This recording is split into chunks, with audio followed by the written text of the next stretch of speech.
మంచిది. మరి కూడి వచ్చిన మీ అందరికీ మన రక్షకుడు ప్రభు అయిన యేసుక్రీస్తు వారి అతి శ్రేష్టమైన పరిశుద్ధమైన నామములో అందరికీ శుభములు, అందరికీ వందనములు తెలియజేయుచున్నాను. అందరికీ వందనాలండి. మంచిది. పోయిన వారము మనము ఏమి నేర్చుకున్నాము? ఏమి నేర్చుకున్నాము?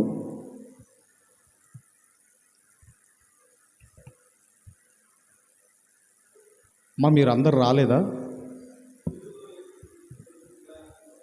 యూదులు యేసుక్రీస్తు వారిని ఎందుకు నిరాకరించి సిలువకు వేశారు అన్నది మనమందరం కూడా నేర్చుకున్నాము.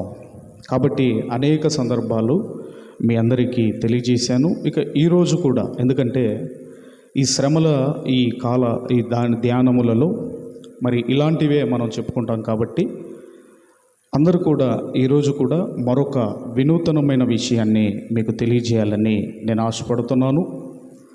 మరి ఎందుకు ఈ పరిసయ్యులు, ఈ శాస్త్రులు, ఈ ధర్మశాస్త్రపు ఉపదేశకులు వీళ్ళందరూ కలిసి అక్కస్సుతో, అసూయతో యేసుక్రీస్తు వారిని ఎందుకు సిలువకు అప్పగించారు? దాని వెనకాల అనేకమైన రీజన్స్, కారణాలు మనం అందరం కూడా గత వారం విన్నాము. అయితే వారి లక్షణాలు ఏంటివి, వీళ్ళ క్యారెక్టర్ ఏంటో ఈరోజు చాలా జాగ్రత్తగా మనమందరం కూడా ఆలోచన చేద్దాము. మరి యూదులలో కొన్ని తెగలున్నాయి. అందులో యూదులలోనే ఒకరు పరిసయ్యులు, రెండవది సద్దుకయ్యులు, మూడవది హేరోదీయులు, నాలుగవది జెలోతీయులు. వీళ్ళందరూ ఎవరు అన్నప్పుడు అందరు యూదులే, అందరూ కూడా యూదులే, అందరు యూదులే. కానీ అందులో గ్రూపులున్నాయి, తెగలున్నాయి. ఇప్పుడు ప్రపంచవ్యాప్తంగా సార్వత్రిక క్రైస్తవ సంఘం ఉన్నది. అందరూ క్రైస్తవులే. కానీ అందులో బ్యాప్టిస్ట్ ఉంది, అందులో పెంతకోస్తు ఉంది, అందులో రోమన్ క్యాథలిక్ ఉంది, అందులో సిఎస్ఐ ఉంది, అందులో హెబ్రోన్ ఉంది. అలాగే ఇందులో ఏ విధముగా అయితే శాఖలున్నాయో సంస్థలున్నాయో అందరూ క్రైస్తవులే. కానీ ఇందులో కూడా డివిజన్స్ ఉన్నట్టుగా అందరు యూదులే. ఆ యూదులలో కూడా పరిసయ్యులున్నారు, సద్దుకయ్యులున్నారు, హేరోదీయులున్నారు, జెలోతీయులు ఉన్నారు. మరి ఎందుకు వీళ్ళు ఒక గ్రూపులుగా ఎందుకు డివైడ్ అయ్యారు?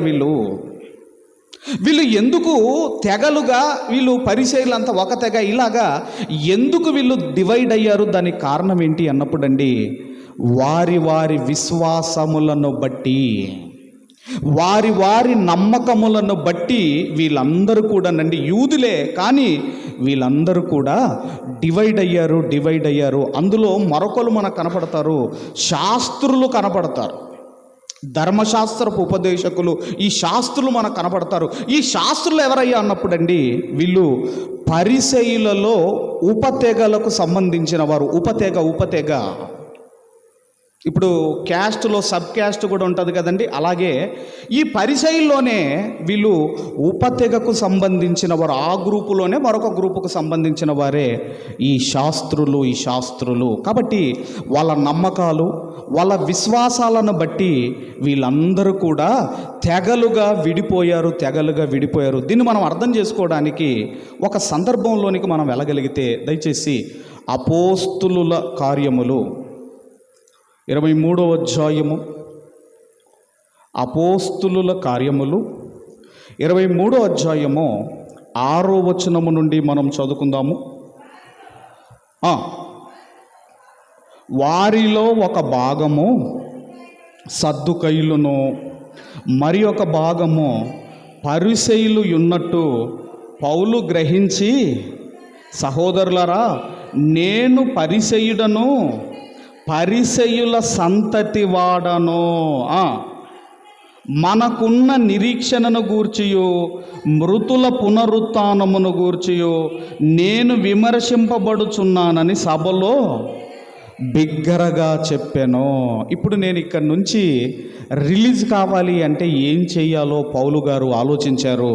ఆ పౌలు గారు ఏం గ్రహించారు అంటే ఆ సభలో 2 గ్రూపులు ఉన్నట్టుగా గ్రహించాడు. ఈ పౌలు గారు కూడా ఏ తెగకు సంబంధించిన వాడు అంటే పరిసయ్యుల సంతతికి చెందినవాడు. పరిసయ్యుల సంతతికి చెందినవాడు. ఇప్పుడు ఈయన ఏం ఆలోచించాడు అంటే ఇప్పుడు నేను రిలీజ్ కావాలి అంటే నేను ఏం చెయ్యాలి అని ఆలోచించాడు. 2 గ్రూపులు కనపడ్డాయి. ఈ 2 గ్రూపులలో ఒకటి సద్దుకైలు, 2 పరిసయ్యులు. మరి వీళ్ళు ఎందుకు విడిపోయారో ఒక కారణం మీరు చూడగలిగితే 8వ వచనాన్ని మనం అందరం కూడా చదువుకుందాం. 8వ వచనం, సద్దుకయ్యులు పునరుత్థానము లేదనియు దేవదూతలైనను ఆత్మయైనను లేదనియు చెప్పుదురు. ఈ సద్దుకైలు అనేవాళ్ళు పునరుత్థానము నమ్మరు. వీళ్ళు తర్వాత దేవదూతలను నమ్మరు. ఆత్మలు ఉన్నాయంటే వీళ్ళు నమ్మరు. రైట్. తర్వాత కానీ పరిసయ్యులు రెండునూ కలవని ఒప్పుకొందురు. పరిసయ్యులు పునరుత్థానం ఉన్నదని నమ్ముతారు, దేవదూతలు ఉన్నాయని నమ్ముతారు, ఇదిగో ఆత్మలు ఉన్నాయని నమ్ముతారు. వీళ్ళందరూ యూదులే, కానీ వారి వారి నమ్మకాలు విశ్వాసాలను బట్టి వీళ్ళు విడిపోయారు. కాబట్టి ఇప్పుడు ఇద్దరి గురించి మనకు అర్థమైంది. పరిసయ్యులు అంటే పునరుత్థానం ఉందని నమ్ముతారు, దేవదూతలు నమ్ముతారు, ఆత్మలు నమ్ముతారు. సద్దుకైలు వీటిని నమ్మరు. అలాగే హేరోదీయులు కూడా ఉన్నారు.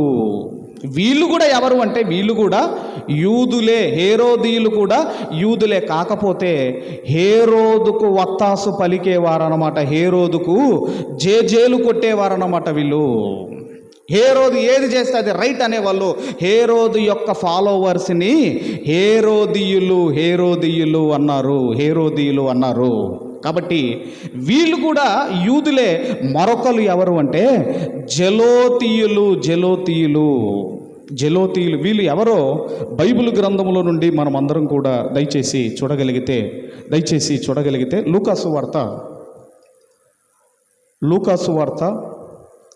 6వ అధ్యాయము 15వ వచనాన్ని చదువుకుందాం. లూకాసు వార్త 6వ అధ్యాయం 15వ వచనము.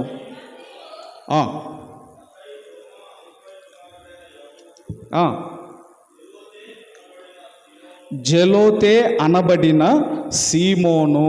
యేసుక్రీస్తు వారి శిష్యులలో ఒక ఆయన ఉన్నాడు, జెలోతే అనబడిన సీమోను. ఈ జెలోతే అన్న దగ్గర ఫుట్నోట్లో ఏముందో చూడండి. ఫుట్నోట్లో ఏమనుందంటే మతాభిమాని. ఫుట్నోట్లో ఏమనుందండి? మతాభిమాని అంటే వీళ్ళు ఎవరు అంటేనండి, వీళ్ళు తిరుగుబాటుదారులు. జెలోతీయులు అంటే తిరుగుబాటుదారులు. వీళ్ళ స్వభావం ఏంటంటే మా యూదులే పరిపాలించాలి, మా యూదులే రాజుగా ఉండాలి, మేము ఒకరి కింద బానిసలుగా ఉంటే ఒప్పుకోము అని యుద్ధాలు చేసేవాడు, పోరాటాలు చేసేవారే ఈ జెలోతీయులు. కాబట్టి అందరూ యూదులే. వారి వారి విశ్వాసాలు, నమ్మకాలను బట్టి వీళ్ళందరూ కూడా తెగలుగా విడిపోయారు. మరి ఇప్పుడు మనం నేర్చుకుంటున్న అంశం ఏంటి అన్నప్పుడు, క్రైస్తవులలో పరిసయ్యుల లక్షణాలు ఉన్నాయేమో జాగ్రత్త అన్నది ఈరోజు మనం అందరం కూడా నేర్చుకుంటున్నాము. మరి ఈ పరిసయ్యుల గురించి మనం ఎందుకు నేర్చుకోవాలి? పరిసయ్యుల గురించి మనం ఎందుకు నేర్చుకోవాలి అంటే, మీకు 4 సువార్తలు అర్థం కావాలి అన్నా, అపోస్తులుల కార్యం మీకు అర్థం కావాలి అన్నా, మీకు ఎవరి గురించి తెలియాలి అంటే పరిసయ్యుల యొక్క స్వభావము గురించి మీకు తెలిస్తేనే ఈ సువార్తలు కానివ్వండి, అపోస్తుల కార్యములు కానివ్వండి మీకు అర్థమవుతుంది. ఇప్పుడు బైబిల్ చదువుతున్నాం, బైబిల్ చదివినప్పుడు అర్థం కాకపోతే చదవటం ఎందుకండి? యూజ్ ఏముంది? మీరు ఆలోచించండి, యూజ్ ఏమైనా ఉందా? ఇప్పుడు బైబిల్ చదువుతున్నామంటే అది అర్థం కావాలి అంటే ఎలా చదవాలో మీకు తెలియాలి. ఎవరి గురించి మనం నేర్చుకుంటే బైబిల్ అర్థమవుతుందో మనకు తెలియాలి. కాబట్టి ఈ 4 సువార్తలు మీకు అర్థం కావాలి అన్నా, అపోస్తులుల కార్యం మీకు అర్థం కావాలి అన్నా, ఈ పరిసయ్యుల స్వభావం ఏంటో మనకు తెలియాలి. ఇక ఒక్కొక్కటి మనం చూడగలిగితేనండి, ఈ పరిసయ్యులలో కొన్ని స్వభావాలు ఉన్నాయి. ఏంటా స్వభావాలు? నంబర్ 1 మీరు చూడగలిగితే మార్క్స్ వార్త 7వ అధ్యాయము మొదటి 3 వచనాలు చదువుకుందాము. 7వ అధ్యాయము మొదటి 3 వచనాలు చదవండి. యెరూషలేము నుండి వచ్చిన పరిసయ్యులు శాస్త్రులలో కొందరు ఆయన యొద్దకు కూడి వచ్చి, ఆయన శిష్యులలో కొందరు అపవిత్రమైన చేతులతో అనగా కడగని చేతులతో భోజనము చేయుట చూచిరి. పరిసయ్యులను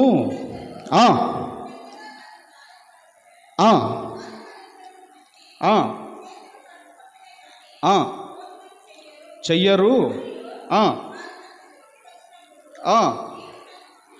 నీళ్లు చల్లుకుంటేనే కానీ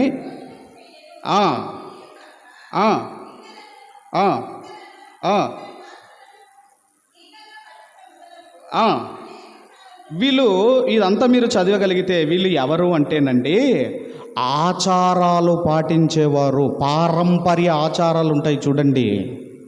ఈ పారంపర్య ఆచారాలు తూచా తప్పకుండా పాటించేవాళ్ళు ఎవరు అంటే పరిసయ్యులు. ఆచారాలు పాటిస్తారు వీళ్ళు. ఈ ఆచారాల కోసం అవసరమైతే 8-9 వచనాలు మీరు దేవుని ఆజ్ఞను విడిచిపెట్టి మనుషుల పారంపర్య ఆచారములు గైకొనుచున్నారు, మరియు మీరు మీ పారంపర్య ఆచారములు గైకొనుటకు దేవుని ఆజ్ఞను బొత్తిగా నిరాకరించుదురు. అంటే పరిసయ్యులు ఎవరయ్యా అంటే పారంపర్య ఆచారాలు పాటించేవారు. అవసరమైతే దేవుని ఆజ్ఞలు పాటించకపోయినా పర్వాలేదు, మన పద్ధతులు మన ఆచారాలు మనం పాటించాలి అన్న మనస్సు కలిగిన వారే ఇదిగోనండి ఈ యొక్క పరిసయ్యులు. కొన్ని ఆచారాలు మంచివేనండి. ఇప్పుడు కొన్ని ఆచారాలు ఉన్నాయి. బయట అంతా తిరిగి ఇంటికి వచ్చినప్పుడు ఎలా వెళ్ళాలండి? ఇంటి లోపలికి వెళ్ళినప్పుడు కాళ్ళు కడుక్కొని వెళ్ళాలి. ఇది మంచిదా కాదా? ఇది మంచి ఆచారం. ఓకేనండి. ఇంకొన్ని ఆచారాలు ఉన్నాయి. ఎవరైనా చనిపోయారు అనుకోండి, ఇప్పుడు గుండు కొట్టించుకోవాలమ్మా. ఎవరు కొట్టించుకోమన్నారు? గుండె ఎవరు కొట్టించుకోమన్నారు?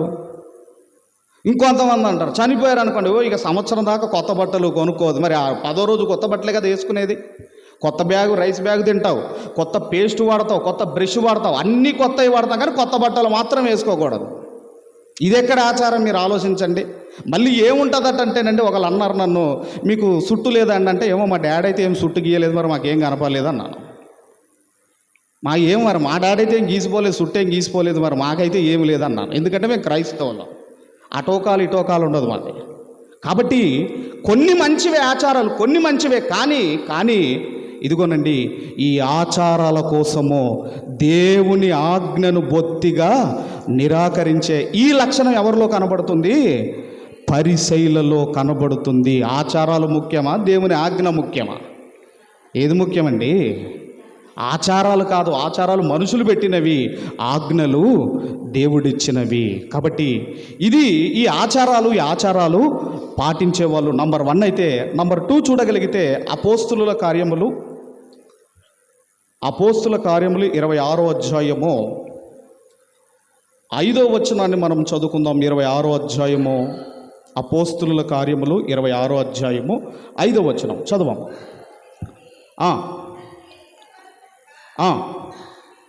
సాక్ష్యం ఇచ్చుటకు వారికి ఇష్టమైతే నేను మన మతములోని బహునిష్టగల తెగను అనుసరించి పరిసయ్యుడుగాను ప్రవర్తించినట్లు చెప్పగలను.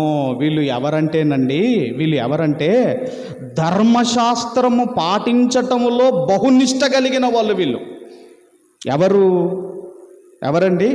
పరిసయ్యులు ధర్మశాస్త్రములో ఏదైతే రాయబడిందో, ధర్మశాస్త్రములో ఏదైతే దేవుడు రాయించాడో అది ఖచ్చితంగా పాటించాలి అన్న నియమ నిష్ట కలిగిన వారే ఈ పరిసయ్యులు. ఒకానొక సందర్భంలో యేసుక్రీస్తు వారు ఒక ఆయన్ని బాగు చేస్తాడు విశ్రాంతి దినమున.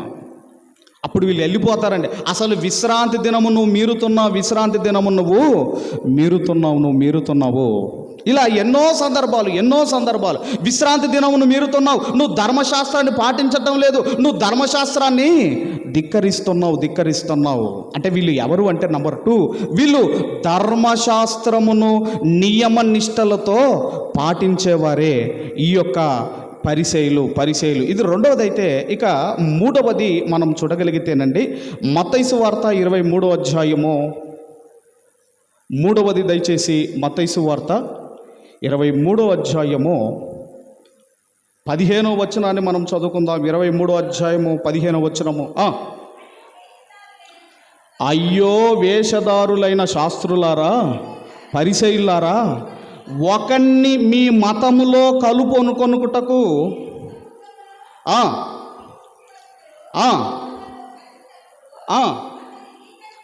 అతన్ని మీకంటే 2 అంతలు నరకపాత్రునిగా చెయ్యుదురు. వీళ్ళ మతం ఏంటంటే యూదా మతం. ఒకరిని వాళ్ళ మతములో కలుపుకోవడానికి అవసరమైతే భూమి అంతా చుట్టుకొస్తారట, సముద్రాలు కూడా దాటుతారట అండి వాళ్ళ మతములో కలుపుకోవడానికి. అయితే ఒకవేళ అతను కలిశాడే అనుకోండి, ఏం చేస్తారట వీళ్ళు? కలిస్తే అతనిని మీకంటే 2 అంతలు నరకపాత్రునిగా చెయ్యుదురు. అంటే వాళ్ళ మతం కోసము వాళ్ళు ఎంత దూరమైనా వెళతారు. అవసరమైతే ఆ కలిసిన వ్యక్తిని నరక కుమారునిగా వాళ్ళు మారుస్తారటండి. ఇలాంటి స్వభావం ఎవరిలో కనపడుతుంది? పరిసయ్యులలో కనపడుతుంది. ఇది మూడవదైతే మనము చూడగలిగితేనండి, 4వది కూడా మనం చూడగలిగితే దయచేసి 23వ అధ్యాయం, అదే మత్తయి సువార్త 23వ అధ్యాయము 1-2 వచనాలు మనం అందరం కూడా చదువుకుందాము. అప్పుడు యేసు జన సమూహములతోనూ తన శిష్యులతోనూ ఇట్లా, నేను శాస్త్రులను పరిసయ్యులను మోషే పీఠమందు కూర్చుండువారు గనుక వారు మీతో చెప్పు వాటన్నింటినీ అనుసరించి గైకొనుడి, అయినను వారి క్రియల చొప్పున చెయ్యకుడి, వారు చెప్పుదురే గాని చెయ్యరు. వీళ్ళు ఏం కోరుకుంటారు అంటేనండి, సమాజములో వీళ్ళు ఏం కోరుకుంటారు అంటే, ఇదిగోనండి అగ్రపీఠాన్ని కోరుకుంటారట. వీళ్ళు ఏం కోరుకుంటారటండి? సమాజంలో మేము ఉన్నతముగా ఉండాలి, మాకు పేరుండాలి, మాకు పదవి ఉండాలి, మాకు అధికారం ఉండాలి అని ఈ అధికారాల కోసం, పేర్ల కోసం, ఇదిగోనండి వీటి కోసము ప్రాకులాడేవారే ఎవరు అంటే ఈ పరిసయ్యులలో ఉన్న ఈ లక్షణాలు చూడండి. యేసుక్రీస్తు వారు కూడా వీళ్ళు ఏం చేశారు అంటే, యూదులు ఏం చేశారు అంటే యేసుక్రీస్తు వారిని రాజుగా చేద్దాం అనుకున్నారు కదండి. అప్పుడు ఆయన ఏం చేశాడు? యోహాను సువార్త 6వ అధ్యాయము 15వ వచనాన్ని చదువుకుందాం. 6:15 రాజుగా చేయుటకు వారు వచ్చి తన్ను బలవంతముగా పట్టుకొనబోవుచున్నారని యేసు ఎరిగి మరలా కొండకు వెళ్ళిపోయాను. అధికారము కోరుకోలేదండి ప్రభు, అధికారము కోరుకోలేదు. అధికారం ఉంటేనే వస్తాం, పదవి ఉంటేనే వస్తాం కాదు. అసలు దేనికి రావాలి మందిరానికి ఎందుకు రావాలి అంటే, వాక్యాన్ని ప్రేమించేవారైతే మందిరానికి రావాలి. దేవుణ్ణి ప్రేమించేవారైతే మందిరానికి రావాలి. పదవి ఉంటేనే మందిరానికి, అధికారం ఉంటేనే మందిరానికి రావటం కాదండి. దేవుణ్ణి ప్రేమించే ప్రతి ఒక్కరు, వాక్యాన్ని ప్రేమించే ప్రతి ఒక్కరు కూడా మందిరానికి యేసుక్రీస్తు వారిని రాజును చేద్దాం అనుకుంటే ఆయన వాళ్ళ మధ్య నుండి వెళ్ళిపోయాడు. కానీ వీళ్ళు ఏం కోరుకుంటారంటే సమాజములో అగ్రపీఠాన్ని కోరుకుంటారట ఈ పరిసయ్యులు. ఇదొక లక్షణం. అయితే లూకాసు వార్త మరొక లక్షణం మీరు చూడగలిగితే లూకాసు వార్త 16వ అధ్యాయము, లూకాసు వార్త 16వ అధ్యాయము 14వ వచనాన్ని చదువుకుందాం. 16వ అధ్యాయం 14వ వచనము. 14వ వచనంలో ఏమనుందండి? ధనాపేక్ష గల పరిసయ్యులు ఈ మాటలన్నీ విని ఆయనను అపహసించుచుండగా. వీళ్ళలో ఉన్న మరొక లక్షణం ఏంటంటే ధనాపేక్ష కలిగిన పరిసయ్యులు. పైన యేసుక్రీస్తు వారు అన్యాయస్తుడైన గృహ నిర్వాహకుని గురించి చెప్పుకుంటూ వస్తూ ఆయన ఏమన్నాడు అంటే 13వ వచనములో ఏ సేవకుడును ఇద్దరు యజమానులకు సేవింపలేడు, వాడు ఒకరిని ద్వేషించి ఒకరిని ప్రేమించును, లేక ఒకరిని అనుసరించి ఒకరిని తృణీకరించును. మీరు దేవునిని సిరిని సేవింపలేరని చెప్పాను. ఇక్కడ మనం ఆలోచన చేయగలిగితే ఇదిగో యేసు ప్రభువారు మీరు సిరికిని దేవునికిని మీరు దాసులుగా ఉండలేరు. ఏదైనా ఒకదాన్ని ప్రేమిస్తే ఒకదాన్ని మీరు తృణీకరిస్తారు అని చెబుతున్నప్పుడండి, అప్పుడు ఈ పరిసయ్యులు, ధనాపేక్ష కలిగిన పరిసయ్యులు యేసుక్రీస్తు వారిని అపహాస్యం చేస్తున్నారు. అంటే వీళ్ళలో ఉన్న లక్షణం ఏంటంటే ధనాపేక్ష. ఈ ధనాపేక్ష అనేది సమస్త కీడులకు మూలము అన్నాడు. ఉన్నదాంతో మనము సంతృప్తిగా బ్రతకాలి. ఇదిగో లేమి స్థితిలో బ్రతక నేర్చుకోవాలి, సంపన్న స్థితిలో మనము బ్రతక నేర్చుకోవాలి. ఇది ఒక లక్షణం వీళ్ళలో కనబడుతుంది. అలాగే అదే లూకాసు వార్త 18వ అధ్యాయము 9వ వచనాన్ని చదువుకుందాం దయచేసి. లూకాసు వార్త 18వ అధ్యాయము 9వ వచనం, 18:9. తామే నీతిమంతులమని తమ్మును నమ్ముకొని ఇతరులను తృణీకరించు కొందరితో ఆయన ఈ ఉపమానము చెప్పెను. ఇక ఈ పరిసయ్యులలో ఉన్న మరొక లక్షణం ఏంటంటే ఇక మేమే నీతిమంతులము, మిగతా వాళ్ళందరినీ కూడా వీళ్ళు తృణీకరిస్తారటండి. ఈ మనసు కలిగిన వారు ఈ పరిసయ్యులు. అందుకే అక్కడ పరిసయ్యుడును ఆ తర్వాత ఇంకొక అతను సుంకరి ప్రార్థనకి వెళ్తాడు కదండి. ప్రార్థనకి వెళ్ళినప్పుడు అయ్యా నేను వారమునకు 2 మార్లు ఉపవాసం ఉంటున్నాను, జీలకర్రలో అందులో ఇందులో దశమ భాగం ఇస్తున్నాను అని, ఇదిగో ఈ సుంకరి వలనైనను ఉండనందుకు అంటే మేమే నీతిమంతులము, మేమే భక్తిపరులము, మిగతా వాళ్ళందరూ కూడా అనీతిమంతులు అని తమ్మును తామే సర్టిఫికెట్ ఇచ్చుకునే వాళ్ళనమాట వీళ్ళు. మేమే భక్తిపరులము. అలాంటి మనస్తత్వం కలిగిన వాళ్ళు ఈ యొక్క ఇదిగోనండి పరిసయ్యులు. ఎప్పుడు కూడా ఎవరిని మనం తృణీకరించకూడదు. అది మన పని కాదు అది తృణీకరించటం. కానీ ఈ లక్షణం ఎవరిలో కనపడుతుందంటే పరిసయ్యులలో కనపడుతుంది. ఇది 6వ లక్షణం. అయితే 7వ లక్షణాన్ని కూడా మీరు చూడగలిగితే దయచేసి మత్తయి వార్త 23వ అధ్యాయము, మత్తయి వార్త 23వ అధ్యాయము 23వ వచనాన్ని మనం అందరం కూడా చదువుకుందాము. 23. అయ్యో వేషధారులైన శాస్త్రులారా, పరిసయ్యులారా, పూదిన మనం కూరలు వేసుకుంటాం కదండి. ఆ పూదినలోను, సోపులోను, జీలకర్రలోను 10వ వంతు చెల్లించి. ఎందులో 10వ వంతు చెల్లిస్తున్నారండి వీళ్ళు?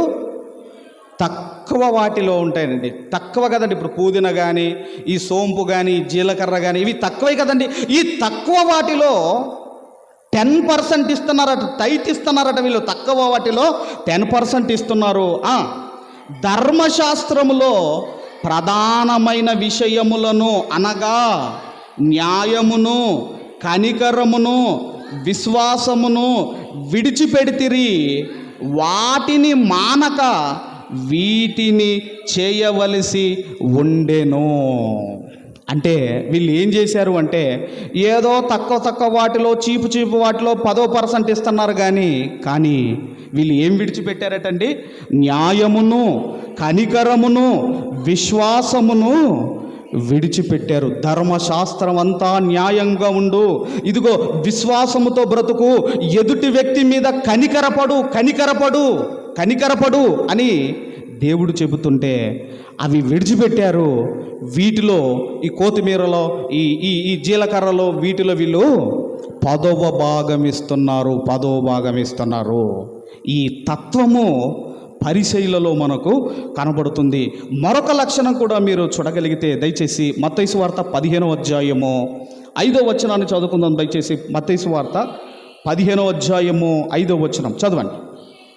మీరైతే ఒకడు తన తండ్రినైనను తల్లినైనను చూచి, నా వల్ల నీకు ఏమి ప్రయోజనమో అది దేవార్పితమని చెప్పిన ఎడల అతడు తన తండ్రినైనను తల్లినైనను గణపరచనక్కరలేదని చెప్పుచున్నారు. ఈ పరిసయ్యులు అంటున్నారటండి, ఎక్కడ తల్లిదండ్రికి చెయ్యవలసి వస్తుందో అని వీళ్ళు ఏమంటున్నారట, తల్లినైనను తండ్రినైనను గణపరచనక్కరలేదు. కానీ దేవుడేం చెప్పాడండి? నీకు మేలు కలుగునట్లు నీ తల్లిని తండ్రిని సన్మానించుము, అప్పుడు భూమి మీద నీవు దీర్ఘాయుషుమంతుడవవుతావు అని దేవుడు చెబితే వీళ్ళు అంటున్నారు, ఇదిగో తల్లిని తండ్రిని సన్మానించవలసినంత అవసరము లేదు అని ఈ పరిసయ్యులు చెబుతున్నారు. యేసుక్రీస్తు వారేమో శిలువ మీద ఉన్నాడు. ఇంకా కొన్ని నిమిషాలలో యేసుక్రీస్తు వారు చనిపోతారు. ఆ టైములోనండి అక్కడున్న తల్లి గురించి ఆలోచించాడు. అయ్యో, నేను చూసుకోవలసిన పెద్ద కుమారుని నేనే చనిపోతున్నానే, నా తల్లి పరిస్థితి ఏంటి అని ఆలోచించి ఆయన అక్కడే ఉన్న యోహాన్తో అన్నాడు, అమ్మా ఇదిగో నీ కుమారుడు యోహాను, ఇదిగో నీ తల్లి. ఆ టైములో, చనిపోయే టైములో కూడా తల్లి కొరకు ఆలోచిస్తున్నాడు. ఎందుకంటేనండి, సామెతల గ్రంథంలో ఒక మాట రాయబడింది. సామెతల గ్రంథము 23వ అధ్యాయము, సామెతల గ్రంథం 23, 22, 26 ఈ 2 వచనాలు మనమందరం కూడా 25 ఈ 2 వచనాలు చదువుకుందాం. నిన్ను కనిన నీ తండ్రి ఉపదేశము అంగీకరించుము, నీ తల్లి ముదిమియందు ఆమెను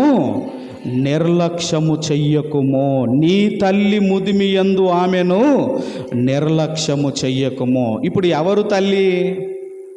ఇప్పుడు కూతురుకు మ్యారేజ్ అయింది అనుకోండి, ఎక్కడికి వెళ్ళిద్ది? అత్తగారింటికి వెళ్ళిద్ది. ఇప్పుడు ఎవరిని తల్లిగా తండ్రిగా చూసుకోవాలి? అమ్మా, ఇప్పుడు వాళ్ళింట్లో కూతురు ఉంటుంది, ఆమె వేరే ఇంటికి వెళ్ళిపోయేది. ఇప్పుడు ఈ అత్తగారు కోడలు ఎలా చూసుకోవాలి? కూతురులాగా చూసుకోవాలి. అందుకే అంటున్నాడు, నీ తల్లి ముదిమియందు ఆమెను నిర్లక్ష్యము చెయ్యకుము. అదే సిలువలో యేసుక్రీస్తు వారు చేస్తున్నారు. ఇప్పుడు ఆయనకే 33.5 సంవత్సరాలంటే తన తల్లికి సుమారుగా ఒక 50 సంవత్సరాలైనా ఉండవా? ఒక 60 సంవత్సరాలైనా తన తల్లికి ఉండవా? ఆ వృద్ధాప్యములో ఉన్న మరియమ్మ కొరకు యేసుక్రీస్తు వారు ఆలోచిస్తున్నారు. తర్వాత 25వ వచనం కూడా మీరు చదవగలిగితే, 25వ వచనము, నీ తల్లిదండ్రులను నీవు సంతోషపెట్టవలెను, నిన్ను కనిన తల్లిని ఆనందపరచవలెను. ఎప్పుడు కూడా పిల్లలకు చెబుతున్నాను, తల్లిదండ్రిని చూసుకోవడం బట్టే మీ బ్లెస్సింగ్స్ ఆధారపడి ఉంటాయి.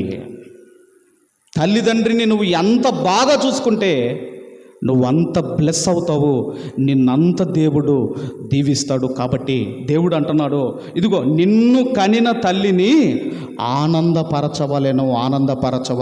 మరి ముఖ్యముగా అపోస్తులైన పౌలు గారు తిమోతి గారికి చెబుతూ, 1 తిమోతి పత్రిక 5వ అధ్యాయం 8వ వచనము, 1 తిమోతి పత్రిక 5వ అధ్యాయము 8వ వచనం, స్వకీయులను అంటే సొంత వారిని విశేషముగా తన ఇంటి వారిని సంరక్షింపకపోయిన ఎడల వాడు విశ్వాస త్యాగము చేసిన వాడై అవిశ్వాసి కన్నా చెడ్డవాడై ఉండును. అవిశ్వాసి కన్నా నీ తల్లిదండ్రులను చూసుకోకపోయినా, నీ అత్తామామను చూసుకోకపోయినా, ఇదిగోనండి అవిశ్వాసి కంటే నీవు చెడ్డవాడివి, చెడ్డవాడి. కానీ పరిసయ్యులు ఏమంటున్నారండి? తల్లిని తండ్రిని గణపరచవలసిన అవసరం లేదు, మీ అవసరాలు తీర్చవలసిన అవసరం మాకు లేదు. నీ అవసరాలు మేము ఎందుకు తీర్చాలి అని ఈ పరిసయ్యులు మాట్లాడుతున్నారు. ఇది పరిసయ్యుల యొక్క స్వభావాలు. ఇక వీళ్ళు యేసుక్రీస్తు వారి గురించి కూడా వీళ్ళు ఎలాంటి అభిప్రాయం కలిగి ఉన్నారో, అసలు వీళ్ళు యేసు ప్రభువును ఎందుకు సిలువకేసి వీళ్ళు చంపారో, వీళ్ళకున్న యేసు ప్రభు వారి మీద ఉన్న అభిప్రాయాలు మనం చూడగలిగితే, మరలా మత్తయి సువార్త 19వ అధ్యాయము 19వ అధ్యాయము 3వ వచనము, 19వ అధ్యాయము 3వ వచనము. పరిసయ్యులు ఆయనను శోధింపవలెనని ఆయన యొద్దకు వచ్చి, ఏ హేతువు చేతనైనను పురుషుడు తన భార్యను విడనాడుట న్యాయమా అని అడగగా, ఇక్కడ మీరు ఆలోచన చేయగలిగితే ఏం చేస్తున్నారు అంటేనండి, యేసు ప్రభువును శోధించాలని ఎవరు అడుగుతున్నారండి? అక్కడ 3వ వచనంలో పరిసయ్యులు ఆయనను శోధించవలనని ఆయన యొద్దకు వచ్చి. ఇంతకీ శోధించేది ఎవరండి? శోధించేది ఎవరు? శోధకుడు శోధిస్తాడు. శోధకుడు అంటే ఇంగ్లీషులో టెంప్టర్ అన్నాడు. టెంప్టర్ అంటే రెచ్చగొట్టేవాడు. ఇప్పుడు వీళ్ళేం చేస్తున్నారు? ప్రభు దగ్గరికి వచ్చి ఆయనను శోధిస్తున్నారు, కానీ ఆయన శోధనకు లొంగటం లేదు. దయ్యం వస్తేనే ఆయన లొంగలేదు, పరిసయ్యులు వస్తే ఆయన లొంగుతాడా? మీరు ఆలోచించండి. తర్వాత శోధనకు లొంగటం లేదు. ఇప్పుడు మళ్ళీ ఏం చేశారు? అదే 22వ అధ్యాయంలో, మత్తయి సువార్త 22వ అధ్యాయము 15వ వచనాన్ని చదువుకుందాం. 22:15 అప్పుడు పరిసయ్యులు వెళ్ళి మాటలలో ఆయనను చిక్కుపరచవలనని ఆలోచన చెయ్యుచు. ఇక శోధిస్తేనేమో శోధనకు లొంగటం లేదు ప్రభువు. ఇక ఏం చేద్దామో, మాటలలో చిక్కు పెడదాం, మాటలలో మనము ఈయనను చిక్కుల్లో పడేద్దాం మాటలతో. అప్పుడు ఏమడిగారు అంటేనండి, 17వ వచనంలో ఏమడిగారు అంటే, నీకు ఏమి తోచుచున్నది? కైసరుకు పన్నిచ్చుట న్యాయమా కాదా మాతో చెప్పమని అడుగుటకు హేరోదీయులతో కూడా తమ శిష్యులను ఆయన యొద్దకు పంపిరి. ప్రశ్న వేశారండి. ఏ ప్రశ్న వేశారు? కైసరుకు పన్నిచ్చుట న్యాయమా కాదా? ఇప్పుడు వద్దన్నాడు అనుకోండి, ఇదిగో ఈయన గవర్నమెంట్కు తిరుగుబాటు చేస్తున్నాడు అని అరెస్టు చేయించవచ్చు అన్న ప్లాన్తోనండి ఇదిగో మాటలలో చిక్కున పెట్టాలి అనుకుంటే వాళ్ళు ఏమైపోయారంటే యేసు మాటలకు వాళ్ళే చిక్కున పడుతున్నారు. ఎందుకంటేనండి ఆయన 12వ ఏట యెరూషలేము దేవాలయంలో బోధకుల మధ్య కూర్చున్నాడు. బోధకుల మధ్య కూర్చుండి ప్రశ్నలు అడుగుతూ ప్రశ్నలకు జవాబు చెబుతుంటే ఆ రోజున్న బోధకులే ఆయన ప్రజ్ఞకు విస్మయం పొందారు అని మనం చదువుకుంటాము. చుక్కలు చూపించాడు 12వ సంవత్సరంలోనే యేసు ప్రభువారు. చుక్కలు చూపించాడండి 12వ సంవత్సరంలోనే. అలాంటిది ఇటు శోధించితేనేమో శోధనకు లొంగటం లేదు, ఇటు మాటల్లో చిక్కులు పెడదామంటేనేమో మనల్నే చిక్కులో పడేస్తున్నాడు. ఇక వీళ్ళకి ఏమి తోచటం లేదు, వీళ్ళకి ఏమి తోచటం లేదు. చివరికి ఏమనుకున్నారు అంటే, చివరికి ఏమి తోచని వాడు చేతగాని వాడు చేసే పని ఏంటంటే ఈయనను చంపాలి మనం. ఈయనను ఏం చేయాలి? మనం చంపాలి. ఇది ఎవరు చేస్తారంటే చేతగాని వాడు చేసే పని, చేతగాని వాడు చేసే పని. అప్పుడు వీళ్ళు ఏం చేశారు? దయచేసి మత్తయి సువార్త 12వ అధ్యాయము, మత్తయి సువార్త 12వ అధ్యాయము 14వ వచనాన్ని చదువుకుందాము. 12:14 చదువమ్మా. అంతటా పరిసయ్యులు వెలుపలికి పోయి ఆయనను ఏలాగు సంహరింతుమా అని ఆయనకు విరోధముగా ఆలోచన చేసిరి. ఎందుకంటే వీళ్ళ ప్లాన్లన్నీ ఫెయిల్ అవుతున్నాయి. శోధనకు లొంగటం లేదు, మాటల్లో చిక్కులు పెడదామంటే దానికి లొంగటం లేదు ఈయన అని ఇక ఈయనను ఎలా చంపుదాము చేతగాని వాడు చేసే పనిది, చేతగాని వాడు చేసే పని. అందుకే ఈ పరిశీలనను ఏమన్నాడు అంటేనండి, సర్ప సంతానమా అన్నాడు. సర్ప సంతానం 34వ వచనంలో అన్నాడు చూడండి. అదే అధ్యాయం 34వ వచనంలో ఏమన్నాడు? 34వ వచనం, సర్ప సంతానమా.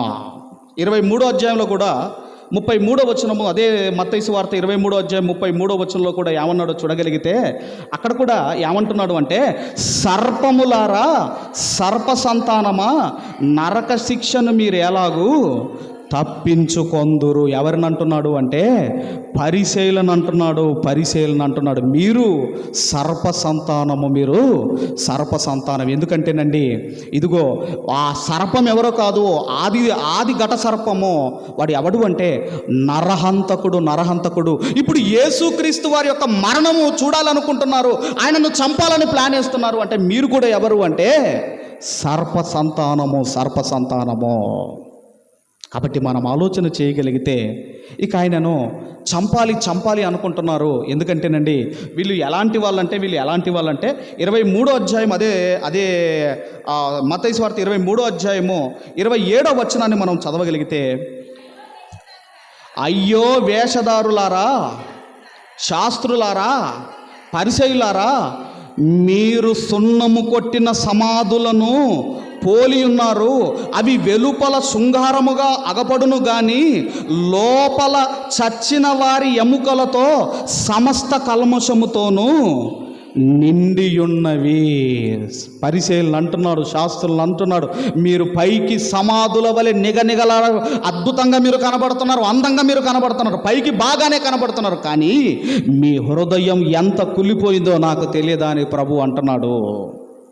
పరిశీలన అంటున్నాడండి, మీ హృదయం ఎంత కుళ్ళిపోయిందో, పైకి మాత్రం మీరు సమాధుల వలె ఇదిగో అందంగా కనబడుతున్నారు, లోపల నీ హృదయము కుళ్ళిపోయింది అని ప్రభువు పరిసయ్యుల గురించి మాట్లాడుతున్నాడు. కాబట్టి ఇదంతా కూడా దేవుడు మనకి ఎందుకు చెబుతున్నాడు? దీన్ని బట్టి మనం ఏమి నేర్చుకోవాలి?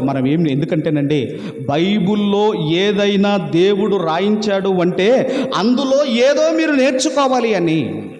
మరి ఇప్పుడు ఇన్ని లక్షణాలు మనం విన్నాం కదా, మరి ఇవి మనకెందుకు చెబుతున్నాడు అంటే, ఓ సంఘమా, ఓ క్రైస్తవులారా, మీలో వీళ్ళ లక్షణాలు ఉన్నాయేమో జాగ్రత్త అని మనకు చెప్పడానికి పరిసయ్యుల యొక్క స్వభావ లక్షణాలు దేవుడు మనకు చెబుతున్నాడు.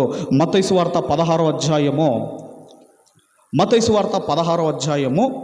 5వ వచనాన్ని మనమందరము 5-6 వచనాలు చదువుకుందాము. 16-5-6 వచనాలు చదువుకుందాము.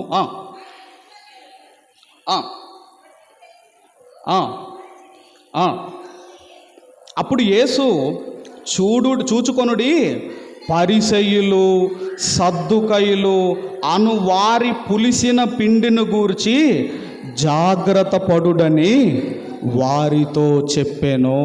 దేవుడు చెబుతున్నాడు, ఈ పరిసయ్యులు, ఈ సద్దుకయ్యులు వీళ్ళు ఎవరు అంటే పులిసిన పిండి కలిగిన వారు, పులిసిన పిండి లాంటి వాళ్ళు వీళ్ళు.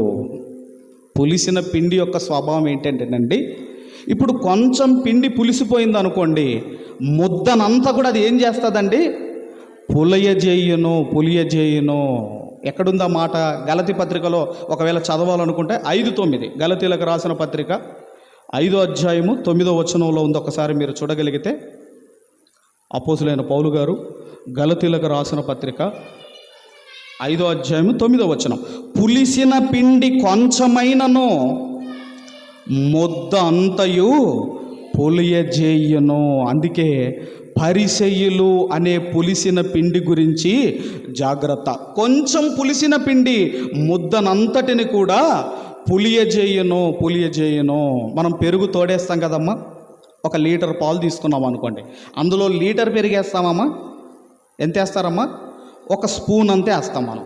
ఇప్పుడు ఈ స్పూన్ అంత పెరుగు ఈ పాలనంతని ఏం చేస్తుందండి? ఇది పెరుగుగా మారుస్తుంది అన్నది ఎంత నిజమో అలాగేనండి ఈ పులిసిన పిండి స్వభావము కలిగిన వాళ్ళు వీళ్ళు ఏం చేస్తారు అంటేనండి, వీళ్ళ వల్ల ఇదిగోనండి ముద్దంతా కూడా ప్రమాదం, ముద్దంతటికి కూడా పులిసిపోతుంది. అందుకే దేవుడు చెబుతున్నాడు, అలాంటి వారితో జాగ్రత్త.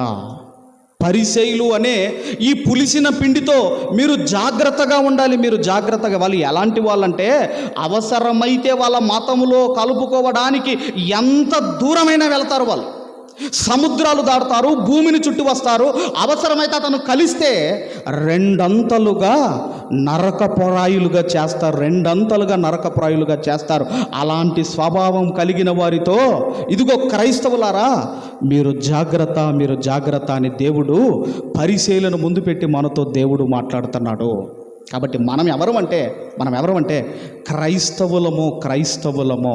మనం ఎలా బ్రతకాలి అంటే క్రీస్తును పోలి మనం బ్రతకాలి. కానీ ఈ పరిసయ్యుల ఈ లక్షణాలు ఇదిగోనండి మనలో ఉండకూడదు అని దేవుడు మనకు ఇదిగోనండి మరి ప్రేమతో మనకు చెబుతున్నాడు. కాబట్టి అవసరమైతే ప్రేమిద్దాము, ఇదిగో కనికరం చూపుదాము, తగ్గించుకుందాము. దేవుడు మనల్ని హెచ్చిస్తాడు.